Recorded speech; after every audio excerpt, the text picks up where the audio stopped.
Welcome back to Midland Outdoors. We've got another exciting week planned for you. This time, we are taking a look at a rear-mounted red dot sight versus standard iron sights on your combat pistol.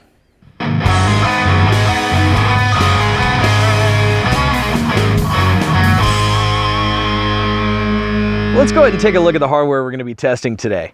To start off with our base model, we've got a Glock 17. This is a Generation 2. It's got standard Glock iron sights on it.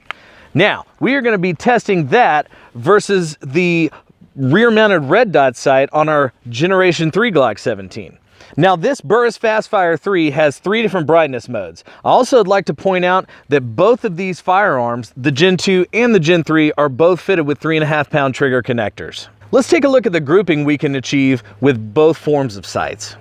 For our test ammunition today, we're going to be using 115 grain Tula ammunition. As we all know, it's extremely accurate, so this should give us a great baseline for exactly what we're about to do now. Now, we're going to start out with the Glock 17 Generation 2 with the iron sights. Let's take a look. We're going to be shooting the top left little square on our target here.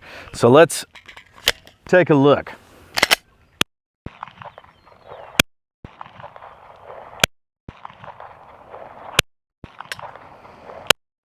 All 5 of those shots made it into that box there. Let's see what the red dot does versus the iron sights. Now, let's set a baseline with the rear-mounted red dot Glock.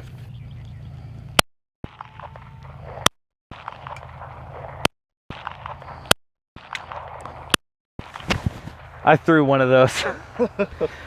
So I did end up throwing the 4th shot, but I think the other 4 shots are gonna really tell the story. Let's take a look at the target real quick. So our first string of 5 rounds each. Up top here, this is our Glock 17 Generation 2 with the iron sights.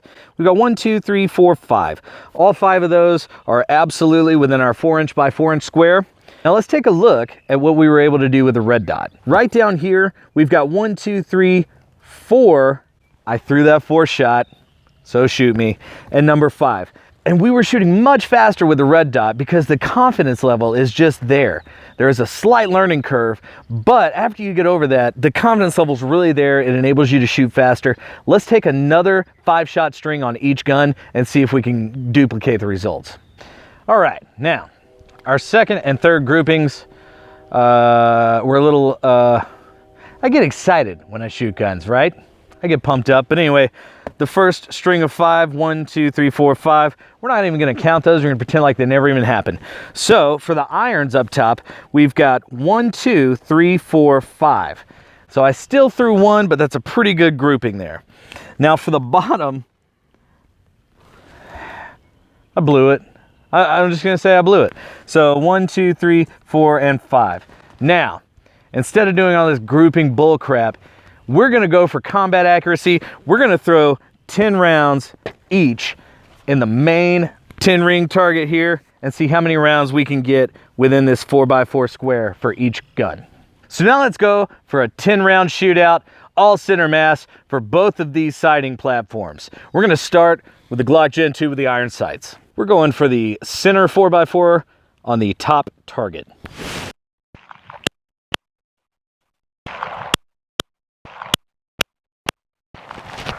Let's take a look with the red dot.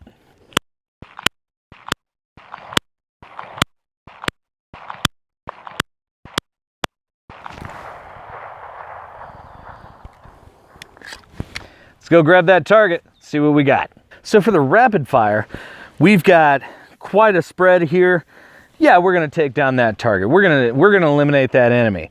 But check out the drastic difference in groupings between the two. Yes, these were all low, but they were all within that same core little area.